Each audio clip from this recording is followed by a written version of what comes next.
यो दिव्याक्षरमुक्तजुष्टचरणोऽनन्तार्कते जोमये धाम्नि ब्रह्मपुरे शुभावयववान् दिव्ये निजे राजते यो धृत्वात्र नराकृतिं च सवृषां भक्तिं विते निक्षिदौ तं धार्मिं ह्यवतारिणं च सहजानन्दं हरिं चिन्तये गुणातीतोऽक्षरं ब्रह्म भगवान् पुरुषोत्तमः जनोजानन्निदं सत्यं मुच्यते भवबन्धनात्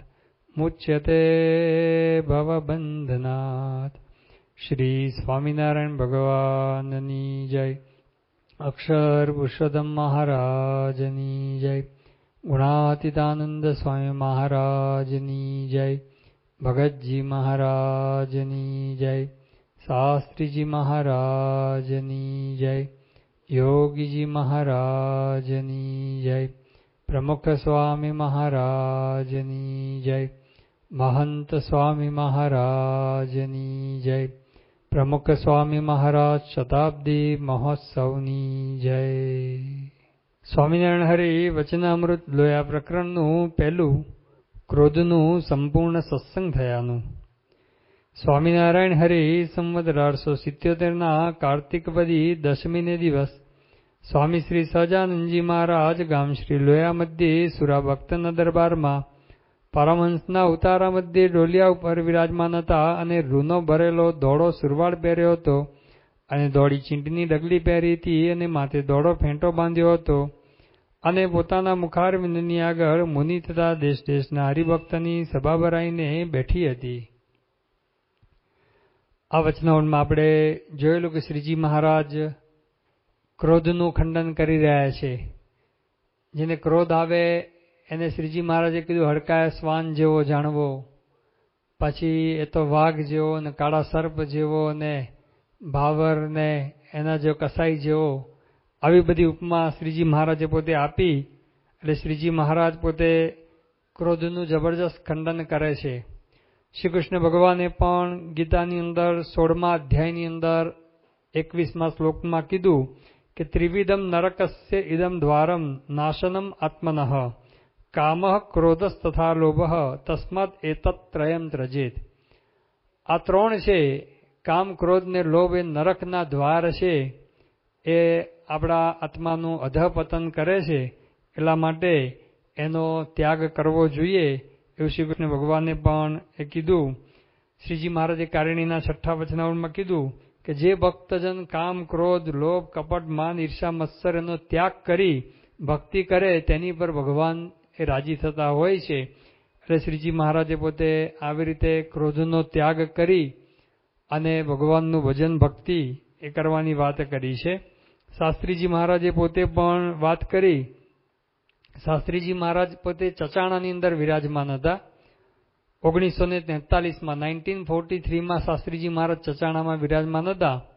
એ વખતે શાસ્ત્રીજી મહારાજે પારાયણ હતી, પારાયણમાં વાત કરી કે જે ક્રોધ ન કરે તેને દર માસે રાજસુ યજ્ઞ કરે તેવા 100 વર્ષો સુધી યજ્ઞ થાય તેટલું ફળ મળે।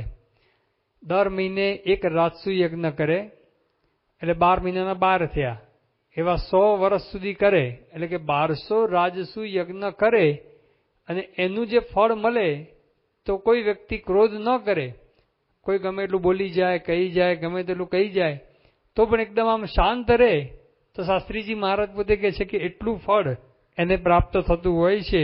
તો આવી રીતે શ્રીજી મહારાજે ઘણી બધી વાતો કરી। એટલે શુકમુનિ સ્વામી બીજો પ્રશ્ન પૂછે છે। ત્યારે શુકમુનિએ પૂછ્યું છે, હે મહારાજ, જે લગારે ક્રોધ ચડી આવે ને પછી તેને ટાળી નાખે એવો જે ક્રોધ તે કંઈ નડતર કરે કે ન કરે? ત્યારે શ્રીજી મહારાજ બોલ્યા, જેમ આ સભા બેઠી છે તેમાં જો હમણે સર્પ નીકળે ને કોઈને કરડે નહીં તો પણ ઉઠીને સૌને ભાગવું પડે તથા સૌના અંતરમાં ત્રાસ થાય। અને વળી જેમ ગામને ઝાંપે આવીને વાઘ હુંકારા કરતો હોય અને કોઈને મારે નહીં તો પણ સૌ માણસને અંતરમાં ભય લાગે ને બારણે નીકળાય નહીં, તેમ થોડોક ક્રોધ ઉપજે તે પણ અતિશય દુઃખદાયી છે. શ્રીજી મહારાજ જરાય છૂટ નથી આપતા. સુખમુનિ સ્વામીએ કીધું કે મહારાજ ઘણી વખતે સહેજ ક્રોધ થઈ આવે ને તરત ટાળી નાખે પાછું. એવો ક્રોધ એ દુઃખદાયી ખરો કે નહીં? શ્રીજી મહારાજ બે દ્રષ્ટાંત આપે છે. મહારાજ કે સભા બેઠી હોય અને સાપ નીકળે, કોઈને કરડે નહીં, આમ પસાર જ થતો હોય તો એક બધા એકદમ ઊભા થઈ જાય, એ સાપ આવ્યો એમ કરીને બધા ઊભા થઈ જાય. પછી મહારાજ કહે છે કે ગામની બહાર વાઘ હુંકારા કરતો હોય તોય બધાને ભય લાગે અને કોઈ બહાર નીકળે નહીં. એવી રીતે શ્રીજી મહારાજ કહે છે કે થોડોક ક્રોધ છે એ પણ અતિશય એ દુઃખદાયી છે. એટલા માટે સંપૂર્ણ ક્રોધ જીતવાની વાત શ્રીજી મહારાજ પોતે એ કરી રહ્યા છે. યોગીજી મહારાજને એકવાર પૂછ્યું કે સ્વામી આપને ક્રોધ આવે? યોગીજી મહારાજ કે જે દુકાનમાં જે માલ હોય મળે, જે માલ ન હોય મળે જ નહીં ને.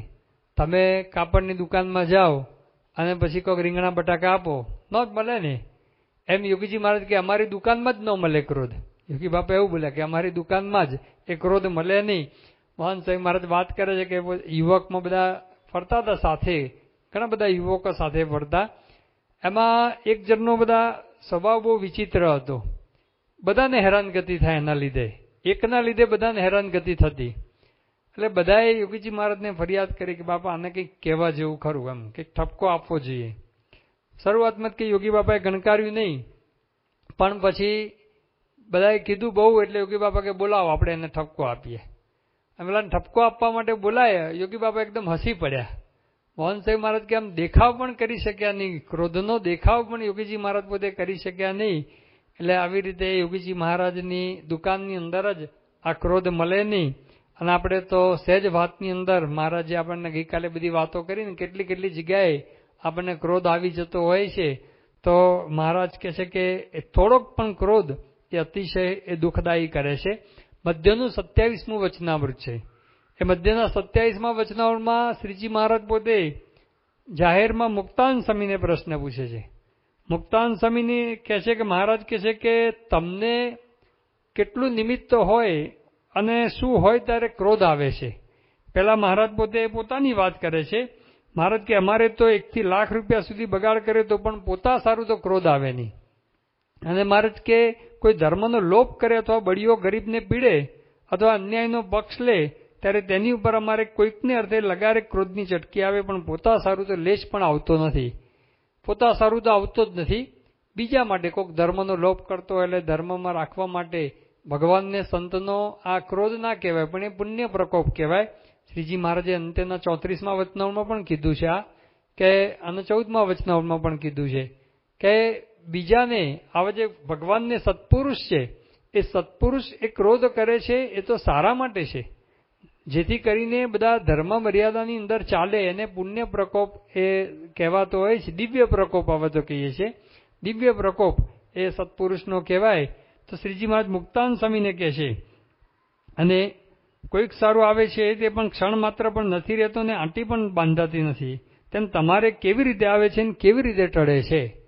એટલે મુક્તાન સ્વામીએ કહ્યું છે કોઈક પદાર્થની યોગે તથા કોઈકની અવળાઈ દેખાય તેને યોગે તે ઉપર ક્રોધ થાય પણ તત્કાર સમી જાય છે.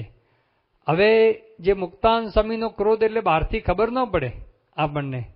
જે મુક્તાન સ્વામી કીધું ને કે કોકને અન્યાયનો મુક્તાન સ્વામી કોઈ પદાર્થની યોગે અથવા તો પછી કોઈ એની અવળાઈ એવી દેખાય એટલે નહીં, કોકનો બહુ અવળો માણસ હોય ને એ બધું હોય તારા મનમાં સેટ થઈ જાય પણ તત્કાર સમી જાય છે. તો શ્રીજી મહારાજે પોતે કીધું કે હવે કયા વિચારથી ટળે છે. એટલે મુક્તાન સ્વામી જે બે સરસ વિચાર આપે છે. પ્રમુખ સ્વામી મહારાજે પણ ઘણા વર્ષો પહેલા સારંગપુરની અંદર, સાલ તો મને યાદ નથી પણ ઘણું કરીને 89ની આસપાસનો વર્ષ હશે, 88 કે 89નો વર્ષ, એની અંદર પ્રમુખ સ્વામી મહારાજે પોતે બપોરની કથાની અંદર ત્યાં આગળ બેઠેલા સ્વામી અને એ વખતે પણ આ વાત કરેલી કે મુક્તાન સ્વામીએ સવારની કથામાં મધ્યનું 27નું નિરૂપણ થયેલું અને ત્યાર પછી બપોરની કથામાં પ્રમુખ સ્વામી મહારાજે આ બે વિચાર એ પકડીને યાદ કરેલા અને કીધું કે મુક્તાન સ્વામીએ જે આ બે ઉપાય બતાવ્યા એ બે ઉપાય સ્વભાવ જીતવા માટે, કોઈ પણ કામ ક્રોધ લોભ બધા સ્વભાવ જીતવા માટે આ બે ઉપાય રાખવા.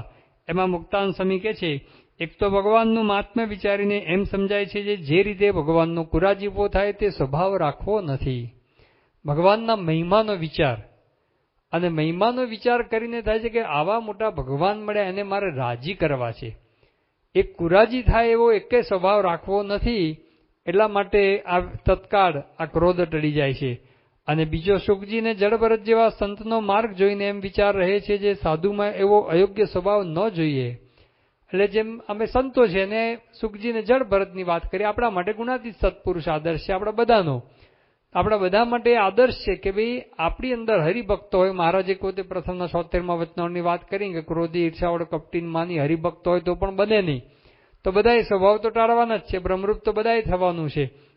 તો સત્પુરુષ છે એ સત્પુરુષનો માર્ગ એ આ છે. સાધુનો, હરિભક્તોનો જે કંઈ માર્ગ ગણો એ સત્પુરુષના માર્ગે આપણે જવાનું છે. તો સત્પુરુષના માર્ગની અંદર આવા અયોગ્ય સ્વભાવ જોઈએ નહીં. આ બે વિચારથી એ સ્વભાવ ટળે છે, ક્રોધ પણ ટળે છે. તો શ્રીજી મહારાજ લગાર પણ ક્રોધ એ આપણા જીવનની અંદર મૂળ ઉખેડવા માંગે છે.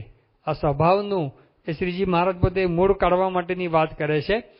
શાસ્ત્રીજી મહારાજના વખતની અંદર ગુરજારીલાલ નંદા હતા. એમણે પણ શાસ્ત્રીજી મહારાજને વાત કરેલી કે સ્વામી મારે ગુસ્સો બહુ આવે છે, અને ઘણી વખત તો આમ લખતો હોઉં ને કામકાજ કરતો હોય ને એટલો બધો ગુસ્સો આવે ને તો પેન તોડી નાખે, પેનની આગળની નીબ હોય એ તોડી નાખે. એટલે આવું ઘણું બધું થાય છે. શાસ્ત્રીજી મહારાજે કીધું કે તમે ગુસ્સો આવે ને ત્યારે સ્વામિનારાયણ સ્વામિનારાયણ સ્વામિનારાયણ 5-10 વખત કરવાનું. આ કેવું ગુસ્સો કેવું છે, આમ ટેમ્પરરી જ હોય, અમુક સેકન્ડો પૂરતો જ હોય. હવે એવે વખતે આપણે બીજું ભજન કરી લઈએ અને બધું કરીએ, અથવા તો કોઈક જગ્યાએ બહુ એવું તંગ વાતાવરણ હોય ત્યાંથી નીકળી સ્વામિનારાયણ સ્વામિનારાયણ સ્વામિનારાયણ કરતા નીકળી જઈએ ને તો ઓટોમેટિક આપણું મન થોડી વારની અંદર પછી શાંત થઈ જતું હોય છે, ઉભરો બધો સમી જતો હોય છે. એટલે આ ટેમ્પરરી બધું સમી જાય. પછી તો મૂળ તો જે મધ્ય 27માં જે 2 ઉપાય બતાવ્યા એનાથી મૂળ જતું હોય છે. મુખ્ય તો મહિમાથી આગળ વાત આવશે બીજા પ્રશ્નની અંદર. પણ શાસ્ત્રીજી મહારાજે આ પણ ઉપાય બતાવ્યો. પ્રમુખ સાહેબ મહારાજ પણ ઘણાને ગુસ્સો આવે ત્યારે આવા ઉપાય બતાવતા, અને એનાથી આ બધો ગુસ્સો એ નીકળી જતો. જે આ ગુણાતીત પરંપરાના યોગની અંદર એમના જીવનમાં તો હતો જ નહીં. એમને તો કેટલો ઉચ્ચ આદર્શ એમને શ્રીજી મહારાજે આપ્યો છે ને એમના જીવનમાં તો ગાલિદાનમ તાડનમ ચ કૃતમ કુમતિ ભીર્જનૈ ક્ષંતવ્યમેવ સર્વેશમ ચિંતનીયમ હિતમ ચ તૈ. કોઈ ગાળ દે, મારે, તિરસ્કાર કરે તો સામે ક્રોધ કરવાની તો વાત જ નથી. ક્રોધ તો કર્યો જ નથી. ઉડતાનું સહન કર્યું છે એટલું પણ નહીં. ઘણા સહન કરે, શાંત રહીને સહન કરે, પણ આ સત્પુરુષે તો એનું હિત ઈચ્છ્યું છે. જે ગુણાતીતાંશનો પ્રસંગ જાણીએ છીએ કે ઉગા ખોમાને પોતે માર્યા છતાં પણ એને ત્યાં દીકરો થાય એવો સંકલ્પ કર્યો. એવા ઘણા બધા પ્રસંગો શાસ્ત્રીજી મહારાજ, યોગીજી મહારાજ, પ્રમુખ સાહેબ મહારાજ, મહંત સાહેબ મહારાજના જીવનની અંદર આપણને જોવા મળે. પ્રમુખ સાહેબ મહારાજ એક વખત સારંગપુરની અંદર હતા અને એ વખતે સ્વામી જમતા હતા. અનેક આપણું મંદિરનું કામકાજ બધું ચાલતું હતું. એમાં કેટલાક લોકોએ ખૂબ વિરોધ કર્યો હતો, અતિશય વિરોધ કર્યો હતો. અને એમાં આપણા હરિભક્તોને, કાર્યકરોને એ બધાને ખૂબ મારેલા. એમ મારેલા એટલે લોહી લુવાણ કરેલા એવા મારેલા. આમ 15-15, 17-17 ટાંકા આવે માથામાં, એવી રીતે મારેલું. આંખ ફોડી નાખેલી, કાન પર માર્યું તો કાન આખો બેરસ આવી ગઈ.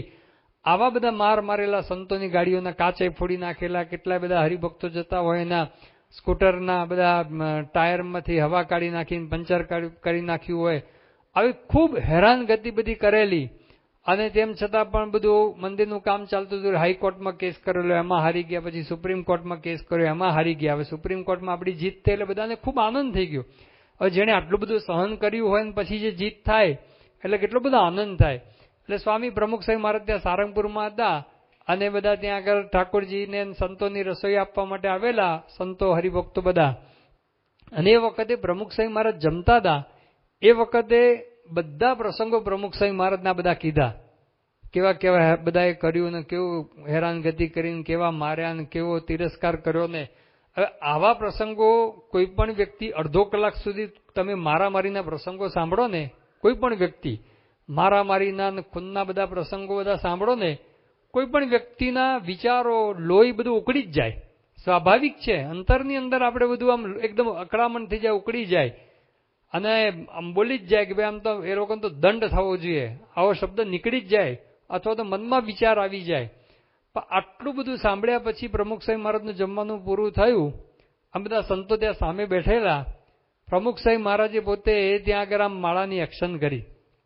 સ્વામી કે સંતો માળા કરજો, જેણે જેણે પણ વિરોધ કર્યો છે ને એને ભગવાન સદબુદ્ધિ આપે. આ શક્ય જ નથી. આજે મહારાજ કહ્યું લગાર પણ ક્રોધ અંતરની અંદર ના હોય ને, સહેજ પણ અંતરની અંદર જે પ્રમુખ સાહેબ મહારાજ બોલ્યા કે મને કોઈનું અહિત થાય એવો વિચાર આવ્યો નથી, આ તો એકદમ પરાકાષ્ઠા કહેવાય. ક્રોધ તો જતો જ રહ્યો, પણ એના કરતાં પણ એકદમ ઊંચી પરાકાષ્ઠા હોય ત્યારે આ શક્ય બને. બાકી ભલભલાના મનની અંદર એ વખતે આમ સહેજ વિચાર તો આવી જાય કે આ લોકોને તો હજુ એ જ લાગના છે, હજુ કંઈક દંડ થવો જોઈએ લાગના છે. પણ પ્રમુખ સાહેબ મહારાજને, મોહન સાહેબ મહારાજને ક્યારેય પણ આવો વિચાર આવતો નથી. આ બહુ ઉચ્ચ કક્ષા કહેવાય, જે આપણે તો હજુ ત્યાં સુધી પહોંચવાનું છે, પણ શ્રીજી મહારાજ ત્યાં સુધી લઈ જવા માંગે છે.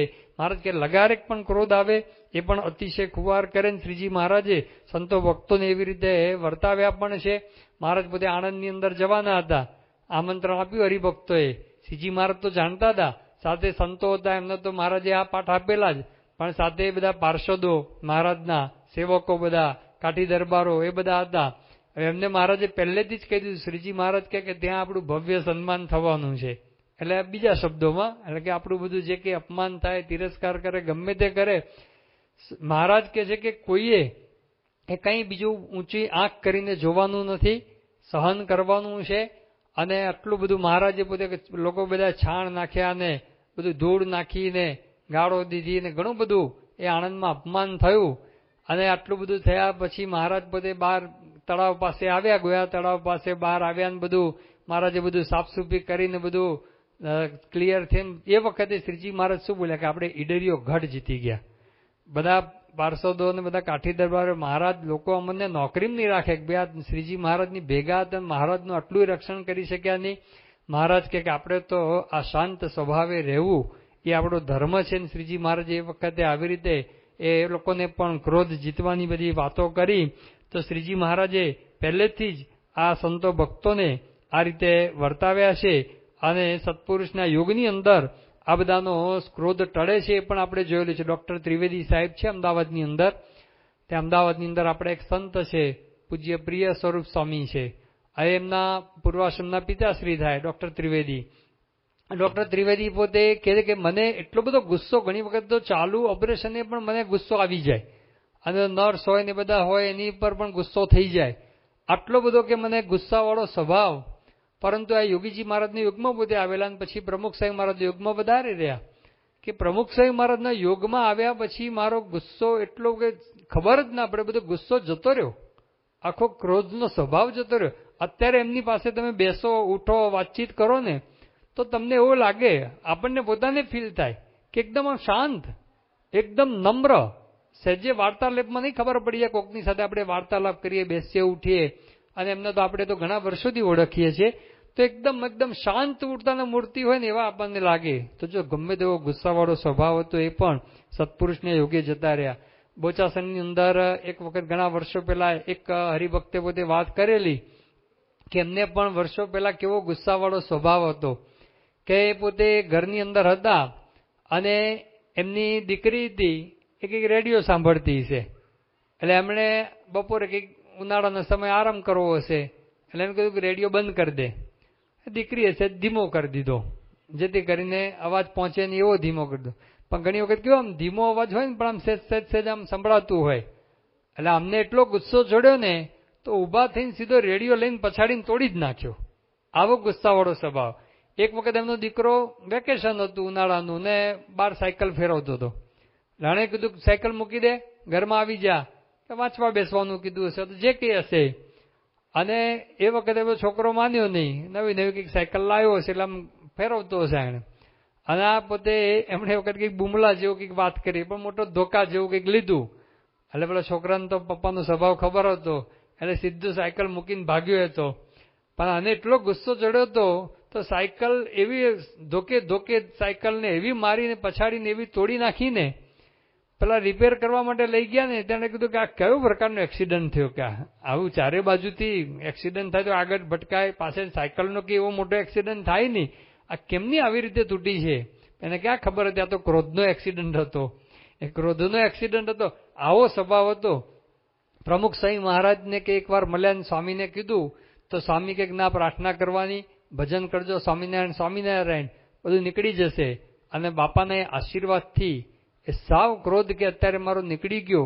અને એકવાર કે દીકરો પછી તો એકવાર સ્કૂટર ઉપર કે એક્સિડન્ટ થયેલો તો એ તો ગભરાતો હતો, પરંતુ એ વખતે પણ જરા પણ મને ગુસ્સો આવ્યો નહીં. તો આવી રીતે એક સત્પુરુષના યોગ્ય કરીને આ સ્વભાવ એ પણ ટળી જતા હોય છે.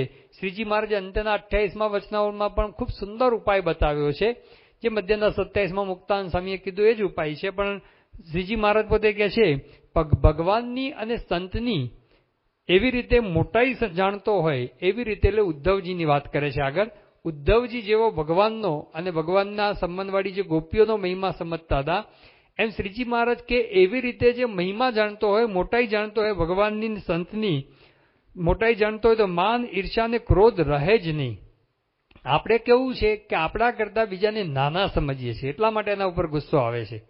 આપણી સામે ધારો કે વડાપ્રધાન હોય તો ગુસ્સો આવવાનો, એ વડાપ્રધાન સામે ઊભા હોય, રાષ્ટ્રપતિ ઊભા હોય તો કંઈ ગુસ્સો આવશે? કેમ? આપણે જાણીએ છીએ કે ભાઈ આ તો મિનિસ્ટર છે, મોટા છે. તો આ જે બધા સંતો ભક્તો છે એ તો મિનિસ્ટરના મિનિસ્ટર છે, વડાપ્રધાનને વડાપ્રધાન છે.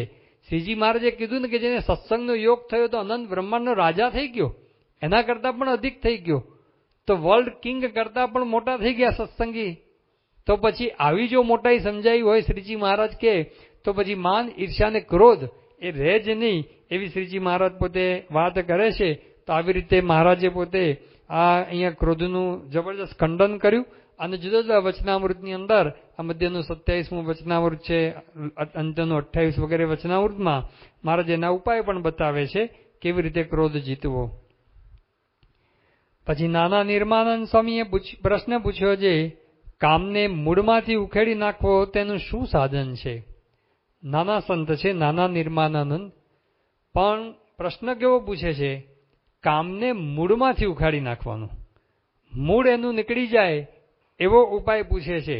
એટલે સાધના માર્ગની અંદર જે વિઘ્ન કરતા કોણ છે? સ્વભાવ છે. આગળ ક્રોધની વાત કરી, હવે કામની વાત કરે છે. આ બધા સ્વભાવ છે ને, જે શ્રી કૃષ્ણ ભગવાન કીધું કામ, ક્રોધ ને લોભ એ નરકના દ્વાર છે, તો બીજું નરકનું દ્વાર કામ છે, એનું મૂળ ઉખડી જાય એવો પ્રશ્ન પૂછે છે. જે ભક્તિની અંદર ભગવાન ભજવામાં વિઘ્ન કરે છે. મધ્યના 7મા વચનાવળમાં મુક્તાનંદ સ્વામી પ્રશ્ન પૂછ્યો ને કે ભગવાનના ભજનમાં અંતરાય કરે એવો એકે સ્વભાવ રાખવો નથી, છતાં પણ અયોગ્ય સ્વભાવ કેમ રહી જાય છે? એટલે અયોગ્ય સ્વભાવ મૂળમાંથી કાઢવાની વાત અહીંયા એ પ્રશ્ન પૂછે છે, જે આજના લોકોના જીવનની અંદર ઘણાના મનની અંદર આ બધી વાત બેસતી નથી. કારણ કે આજકાલ કેટલાય લોકોને કેવું છે મનની અંદર કે આ વસ્તુ કેવી છે, સાહજિક છે, આ કોઈ દિવસ ટળે જ નહીં એવું મનની અંદર હોય છે. પણ એનું કારણ શું છે કે એણે એ બાબતમાં કોઈ પ્રયત્ન નથી કર્યો, એવા કોઈ ગુરુ નથી મળ્યા અને એવી કંઈ સાધના નથી કરી. સાધના કરી એવા ગુરુ પાસે જઈ અને બધું કરે તો બધું જ શક્ય છે, પરંતુ સર્વે કરે તો પણ કોના જેવો કરે? પોતાના જેવાનું સર્વે કરે. કૂપ મંડુક ન્યાય કહે છે ને કે કૂવાનો દેડકો હોય, બે કૂવાના દેડકા હોય, એ ચર્ચા કરે શું કરવાની? કૂવાની બહારની જ કંઈ ચર્ચા થવાની જ નહીં, બહારની દુનિયાની ખબર જ નથી. એમ એવા જે લોકો છે એ વાસનાવાળા હોય, એવા સ્વભાવવાળા હોય, એ જ ભેગા થઈને ચર્ચા કરે ને એનો સર્વે કરે, તેમાં તો એ જ આવવાનું. પરંતુ સાયદી લેવી તો કોની? આધ્યાત્મિક માર્ગ છે. તે આધ્યાત્મિક માર્ગની અંદર સાયદી એ સુખદેવજી જેવા, એના સંકાદિક જેવા એની લેવાની હોય, મુક્તાનંદ સ્વામી, બ્રહ્માનંદ સ્વામી એની સાયદી લેવાની હોય. જેમ આપણે કોઈ બિઝનેસ કરવાનો હોય તો જે ફિલ્ડનો જે બિઝનેસ વાળો હોય એની જ આપણે એક પૂછીએ ને કે ભાઈ આ બિઝનેસમાં કેવું કરવું. ધારો કે તમે સારંગપુર બાજુ તમે જમીન લો ખેતી કરવા માટે, તમે 200-400 એકર જમીન લો ખેતી કરવા માટે, પછી બિલ ગેટ્સને પૂછવા જાઓ કે ભાઈ આમાં શું ખેતી કરવી, એને શું સમજ પડે? ભાઈ સારંગપુર બાજુ કેવી જમીન છે, શું છે, શું પાકે? એ તો ભલે તાજપુરના જમરાડાના ખેડૂતને પૂછો ને તો એ તમને સાચી સલાહ આપે. એમાં કે બિલ ગેટ્સને પૂછવા ના જવાય. એમ આધ્યાત્મિક માર્ગની અંદર, એ આધ્યાત્મિક માર્ગની અંદર સ્વભાવ દોષ ટાળવા માટે એ ભગવાનને પૂછવાનું હોય, અથવા તો એવા સંતો જે આધ્યાત્મિક માર્ગે ચાલ્યા છે સુખદેવજી જેવા, એને પૂછવાનું હોય. તો એ આપણને આ રસ્તો બતાવતા હોય છે. જે શ્રી કૃષ્ણ ભગવાને પોતે જ ગીતાની અંદર કીધું કે કામ, ક્રોધ ને લોભ નરકના દ્વાર છે, એટલા માટે એનો ત્યાગ કરવો જોઈએ. તો જો આ સ્વભાવ ટળતા જ ના હોય તો પછી શ્રી કૃષ્ણ ભગવાન એમ જ કે ભાઈ આ તો ટળે જ નહીં. અને ટળે ની એનો અર્થ શું થયું કે આ તો નરકના દ્વાર, એટલે બધા નરકમાં જ જવાનું એવું થયું ને. કોઈ ભગવાનના ધામમાં જવાનું રહે જ નહીં. ભગવાનના ધામની અંદર કોઈ જઈ શકે નહીં. પણ ભગવાને કીધું કે ભાઈ આ નરકના દ્વાર છે એને ત્યાગ કરો તો ભગવાનના ધામમાં જવાશે. એટલે એનો અર્થ શું છે કે ભાઈ ત્યાગ થઈ શકે છે, એ મૂળમાંથી નીકળી શકે છે. અને એના માટે એવા ભગવાન જોઈએ કે આ ભગવાનના અખંડધારક સંત જોઈએ. જેને જેને ભગવાનનો કે ભગવાનના અખંડધારક સંતનો યોગ થયો છે એ પોતે આ સ્વભાવથી રહિત થયેલા છે. બ્રહ્માનંદ સ્વામીના જીવનની અંદર આપણે જોયેલું છે. ત્યાર પછી આપણે કેટલા બધાના જીવુબા, લાડુબા, રાજબાઈ, એ બધા કેટલાય બધા ભાઈ ભક્તો થઈ ગયા, સુરાખાચર થઈ ગયા. આ બધા સંતો ભક્તોના જીવનની અંદર પણ આપણે એ જોયેલું છે. વર્તમાન કાળે પણ જે મોટેરા સંતોના જીવનમાં એવા હરિભક્તોના જીવનની અંદર આપણે જોઈએ છે, તેમના જીવનની અંદર જોઈએ છે તો આપણને ખબર પડે છે કે ભાઈ ના, આ મૂળમાંથી આ સ્વભાવ નાશ પામે છે. જો ના પામતો હોય તો ગીતામાં, ભાગવતમાં, રામાયણમાં, વચનામૃતમાં આ બધા શાસ્ત્રોની અંદર એને ટાળવા માટેના ઉપાય બતાવ્યા જ ના હોત. એમ જ લખ્યું હોય બિના ટળે જ નહીં, પણ ટાળવાના ઉપાય બતાવ્યા છે. એ જ બતાવે છે કે ભાઈ મૂળમાંથી નાશ પામે છે. જે બ્રહ્માનંદ સ્વામી શ્રીજી મહારાજના વખતની અંદર હતા, એ બ્રહ્માનંદ સ્વામીને શ્રીજી મહારાજે પોતે યતિ કહીને પ્રશંસા કરી છે. હવે પોતે તો નિષ્કામી હતા, પણ એમના યોગ્ય કરીને એ વાડી ઘોડી હતી એ પણ નિષ્કામી થઈ ગઈ. જુનાગઢની અંદર શ્રીજી મહારાજની સવારી નીકળવાની હતી. હવે નવાબને ખૂબ ભાવ હતો શ્રીજી મહારાજ પ્રત્યે, પણ દિવાન છે દ્વેષી હતો. એટલે એને એમ હતું કે ગમે તેમ કરીને કંઈક ખોટું દેખાય એવું કંઈક કરવું. અને બ્રહ્માનંદ સ્વામી ત્યાં આગળ બધું જુનાગઢનું મંદિરનું કામકાજ બધું સંભાળતા હતા.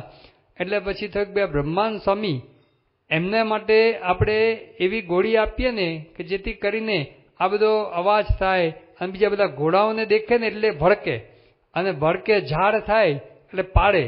હવે કોઈ પણ આવી મોટી સવારી નીકળી હોય ને એમાં કોઈ પડે એટલે એને કેટલું ભૂંડું દેખાય. એ હેતુથી જ કરી અને એવી મદોન્મત્ત એ વાડી ઘોડો એ બ્રહ્માનંદ સ્વામી માટે આપ્યો. અને સ્પેશિયલ કીધું, જે માણસને પેલા ઘોડશાળવાળાને કીધું કે ભાઈ આ વાડી ઘોડો છે ને એ બ્રહ્માનંદ સ્વામી માટે જ છે, એને જ આપજો. અને આજુબાજુ બીજી બધી વછેર બધી ઘોડીઓ રાખી જેથી કરીને વધારે ઉન્મત્ત થાય. પણ બ્રહ્માનંદ સ્વામી પોતે પણ સમજી ગયા, તો મહાબુદ્ધિશાળી હતા. એમણે પોતે આ ઘોડા ઉપર હાથ ફેરવ્યો. હાથ ફેરવી કાનમાં સ્વામિનારાયણ મંત્ર કહી અને જેવા ઘોડા ઉપર પોતે બેઠા, આખી સવારી દરમિયાન એકદમ નીચું ચાલીને એકદમ જાણે એકદમ શાંત હોય એવી રીતે જ પોતે ચાલ્યો. જદા ગમે એટલા વાજા વાગ્યા ને ગમે એટલા બધા ઢોલ નગારા વાગ્યા, આજુબાજુ કેટલી બધી ઘોડીઓ આવી, છતાં પણ ઊંચું પણ જોયું નહીં એણે. એટલું જ નહીં, ત્યાર પછી એને ઘોડશાળમાં ઘણી બધી ઘોડી જોડે રાખવામાં આવ્યો, પણ એના થકી કોઈ વછેરી થઈ નહીં. એ કાયમ માટે એનો કામ જતો રહ્યો. તો આવા જે એ સંતોના જીવન જોઈએ ત્યારે આપણને ખબર પડે કે ભાઈ જેને ભગવાન શ્રીજી મહારાજ જેવા સરોવરી ભગવાન મળ્યા છે, આ ગુણાતીત સત્પુરુષ ગુણાતીદાન સ્વામીના યોગ્ય કર્યું, ઉપેન્દ્રાનંદ સ્વામીની દ્રષ્ટિ, ઉપેન્દ્રાનંદ સ્વામી સામુ દ્રષ્ટિ કરીને કામ નીકળી ગયું. તો ગુણાતીત સત્પુરુષ અને ભગવાનના યોગ્ય કરીને આ સ્વભાવ મૂળમાંથી પણ એ જાય છે. પૂર્વે લક્ષ્મણજીની વાત જાણીએ છીએ કે 14 વર્ષ સુધી પોતે સીતાજીની સાથે રહ્યા છે. રામ, લક્ષ્મણ ને સીતા જંગલની અંદર 3 જ જણ હતા. હવે 3 જણની અંદર સીતા માતાને અને રામની સેવાની માટે લક્ષ્મણજી પોતે ગયેલા. તો સવારના પોરમાં રામ ભગવાન જ્યારે સ્નાન કરવા માટે શૌચ વિધિ માટે બધે જવાનું હોય તો પછી સીતાની જોડમાં પછી કોણ રહે? રામ જ રહે ને, લક્ષ્મણ જ રહે ને. તો સાવ એકાંત થયું. કેટલી વખત એવું એકાંત મળ્યું છે, છતાં પણ લક્ષ્મણજીએ શું કીધું કે એમનું મુખ પણ મેં જોયું નથી, સીતાનું શરણારવિંદ સિવાય મેં કશું જ જોયું નથી. તો આ બધા દ્રષ્ટાંતો આપણા શાસ્ત્રોની અંદર છે. આપણા સંપ્રદાયમાં તો કેટલા બધા એવા પ્રસંગો છે. મૂળજી બ્રહ્મચારી મહાનિષ્કામી શ્રીજી મહારાજે પ્રથમના 73માં વચનાવળની અંદર એમની પ્રશંસા કરી છે. મૂળજી મધ્યના 33માં વચનાવળમાં પણ કે મૂળજી બ્રહ્મચારી અતિ નિષ્કામી છે, એમના હાથની કરેલી એમને સેવા ગમે છે. શ્રીજી મહારાજના વખતમાં બધા બાઈ ભક્તો હતા, જીવુબા, લાડુબા એવા નિષ્કામી, રાજબાઈ એ તો કેવા નિષ્કામી હતા. અને પોતે ધામમાં ગયા પછી અગ્નિ એમનો સ્પર્શ ના કરે, કારણ કે અગ્નિ પોતે પુરુષ કહેવાય અને આ તો એકદમ સતી હતા. એટલે અગ્નિ સ્પર્શ કરે નહીં. એવું નતું કે લાકડા ભીના હોય અને ભીંજાઈ ગયેલા હોય, બધા કોરા લાકડા, તેમ છતાં પણ અગ્નિ સ્પર્શ કરે નહીં. પછી કેવડાવ્યું ત્યારે ગોપાલ સ્વામીએ કીધું કે અગ્નિને જઈને પ્રાર્થના કરીને કહેજો કે સતી તો ચાલ્યા ગયા, એમનો દેહ પડ્યો છે માટે હવે સ્પર્શ કરવામાં વાંધો નથી. અગ્નિદેવ પોતે બીતા હતા કે એનો હું સ્પર્શ ભૂલે ચૂકે કરું તો મને એ શાપ મળી જાય. પરંતુ એવા નિષ્કામી આ રાજબાઈ પોતે હતા. તો શ્રીજી મહારાજના વખતમાં અત્યારે પણ આ પરમ સદગુરુ સંતોના જીવન આપણે જોઈએ છીએ અને એવા મોટેરા હરિભક્તોના પણ જીવન જોઈએ છે. તેના ઉપરથી આપણને પ્રતીતિ આવે કે કામ દોષ છે મૂળમાંથી ઉખડી શકે છે. એટલા માટે અહીંયા પ્રશ્ન પૂછે છે કે એને મૂળમાંથી ઉખડી નાખવો તેનું શું સાધન છે? ત્યારે શ્રીજી મહારાજ બોલ્યા છે, એક તો આત્મનિષ્ઠા અતિ દ્રઢ હોય અને અષ્ટ પ્રકારે બ્રહ્મચર્ય વ્રત રાખવું એ આદિક જે પંચવર્તમાન તેને દ્રઢ કરીને પાડે અને ભગવાનનો મહિમા અતિશય સમજે. એ ઉપાય કરીને કામનું મૂળ ઉખડી જાય છે. અને કામનું મૂળ ઉખડી જાય તો પણ બ્રહ્મચર્યાદિક નિયમમાંથી કોઈ રીતે ડગવું નહીં. મહારાજ પોતે 3 ઉપાય બતાવે છે. એક તો મહિમા, આત્મનિષ્ઠા અને ત્રીજો ઉપાય જે મહારાજ કે બ્રહ્મચર્યાદિક જે નિયમ છે, સ્ત્રી પુરુષ મર્યાદા ટૂંકમાં જે આપણને આપી છે સંતો માટે, હરિભક્તો માટે, બધા માટે જે મર્યાદા આપી છે એ મર્યાદાની અંદર એ રહેવું એ વધારે અગત્યનું છે. કારણ કે એમાંથી જ આપણી રક્ષા થાય છે. કારણ આપણે કંઈ બ્રહ્મરૂપ થયા નથી. શ્રીજી મહારાજ તો કહે છે કે બ્રહ્મરૂપ થઈ ગયા હોય, કામ દોષ બળી ગયો હોય તો પણ પાછું નિયમમાં રહેવાની વાત કરે છે. ગુણાતીતાન સ્વામીએ 5મા પ્રકરણની 99મી વાતમાં લખ્યું, ગુણાતીતાન સ્વામી ગામને ગઢ હોય, ગામને જેમ ગઢ હોય એવી રીતે અને પછી થાણું હોય, દરેક જેમ થાણું હોય જ્યાં કે ચોકી બેઠી હોય તો થાણું છે શું કરે, ગઢને સાચવે. કોઈ ગઢની અંદર ફાંકા ન પાડી જાય એને થાણું સાચવે. એમ પંચવર્તમાન રૂપી જે ગઢ છે એને સાચવે કોણ? ગુણાતીતાન કે નિયમ રૂપી જે થાણું છે ને એ સાચવે. એટલે નિયમ હોય તો પંચવર્તમાન આપણે પાડી શકીએ છીએ. નિયમ ન હોય ને તો વર્તમાન પડાય જ નથી. કારણ કે આપણે કંઈ મનનો વિશ્વાસ કરાય નહીં. શ્રીજી મહારાજે લોયાના 14મા વચનામૃતમાં કીધું કે મનનો વિશ્વાસ ન કરે ને એવો ભક્ત, એવો સંત અમને, યોગી અમને ગમે છે. મનનો વિશ્વાસ ન કરે એટલે મોહન સાહેબ મહારાજે સીધો જ એનો અર્થ કર્યો. એટલે શું? નિયમ પાડે. નિયમ પાડે. જે મનનો વિશ્વાસ કરે કે ભાઈ આ તો આપણને કંઈ થવાનું નથી એમ કરીને બધા વાવટા છૂટા મૂકી દે તો પછી મન તો ક્યાંય એ લઈ જાય એવું છે. એટલા માટે નિયમની અંદર એ ખાસ રહેવું. મહારાજે મધ્યના બીજા વચનાઓની અંદર કીધું કે કૂવો ગાળવો હોય તો કૂવો ગાળવો હોય એમાં બધો કચરો ભરાયો હોય તો શું કરવું પડે? બહારથી જે બધી પાણીની સહેર આવતી હોય એ બંધ કરવી પડે, પછી અંદરનું પાણી નીકળે. એમ અનંત જન્મનો કચરો આપણે અંદર પડ્યો છે. હવે બહારથી નવો કચરો જો આવે જ રાખે તો પછી અંદરનો કચરો ક્યારે ખાલી થાય? એટલે બહારથી કચરો આવતો બંધ કરવા માટે શું છે? આ નિયમ છે કે આ જોવું, આ ન જોવું, શું જોવાય, શું ન જોવાય, શું ખવાય, શું ન ખવાય, આ બધા જે નિયમો આપેલા છે એ બધા એમાં આ મર્યાદા સંબંધી જે નિયમો છે આપણને શ્રીજી મહારાજે મધ્યના 35મા વચનામૃતમાં કીધું કે સ્ત્રી પુરુષને પરસ્પર સહવાસ થાય અને એના એ ધર્મ રહે એવી તો કોઈ આશા રાખવી નહીં. મહારાજ કે અમે હજુ સુધી કોઈ એવો દીઠો જ નથી. મન હોય ચંગા તો કથરોટમાં ગંગા. મહારાજ કે કહેવત ખોટી છે. મહારાજે ખોટી કહી દીધી. તો શ્રીજી મહારાજ કે નિયમમાં રહે એ જ પોતે આ અંદરથી કચરો બહાર કાઢી શકે છે. તો મધ્યના બીજા વચનાઓમાં પણ આ બહારથી જે શહેરો આવે છે બંધ કરવાના. એટલે શું કે નિયમમાં રહેવાનું, જેથી કરીને બહારથી બધો કચરો આવે છે બંધ થાય. કારણ એના ત્રીજા વચનાઓની અંદર પણ શ્રીજી મહારાજ કે છે કે દેહ દમન અને આત્મવિચાર આ બે ભેગા જોઈએ. અહીંયા મહારાજ આત્મવિચાર અને મહિમાના વિચારની વાત કરે છે, પણ સાથે સાથે દેહ દમન એટલે કે નિયમ, દેહને જે બધો નિયમ છે એ નિયમની અંદર એ બધું રાખવું એ ખૂબ જ જરૂરી છે. તો શ્રીજી મહારાજે નિયમનો એ ખૂબ ભાર આપ્યો છે. અજામેલનું પતન થયું, પવિત્ર બ્રાહ્મણ હતો પણ એક નિયમ લોપ્યો. જે એવી વેશ્યા હતી એનું ફૂલ સૂંઘ્યું અને એની સામું ખાલી જોયું એટલાની અંદર જ આટલો જ નિયમ લોપ્યો. એની અંદર કેટલું બધું પતન થયું. નારદજી જેવા, નારદજી ભગવાનનું મન કહેવાય, પણ એક જ નિયમ લોપ્યો. એ સ્ત્રીનો હાથ એમણે પોતે જોયો અને કહે છે કે લેધર કરંટ લાગ્યો, અને લેધર કરંટ લાગ્યો ને પરણવાનું એ મન થયું. વ્યાપકાનંદ સ્વામી પણ શ્રીજી મહારાજના વખતની અંદર મહારાજે કીધું ને કે કાષ્ટની કે ચિત્રામણની જે સ્ત્રી હોય એની સામું પણ જોવું નહીં ને એનો સ્પર્શ કરવો નહીં, એવો નિયમ આપ્યો. એટલે એમને શંકા ગઈ મનની અંદર, લાકડાની હોય આ કે ચિત્રામણની હોય તે એની અંદર તો ક્યાં કશું હોય, એમાંથી શું થવાનું છે? અને ઘણા વખત પછી વિચરણ કરતા હતા, પોતે સમર્થ હતા, મરેલી ઘોડીને જીવતી કરે એવા સમર્થ હતા. અને ફરતા ફરતા થાનની અંદર ગયા અને ત્યાં વાસુકીનાગનું મંદિર છે, ત્યાં એમને રાતવાસો હતો અને ઉપર બધા ચિત્રો અને બધું કંઈક મૂર્તિઓ બધું કંડારેલું હતું અને એમાં બધી પૂતળીઓ હતી.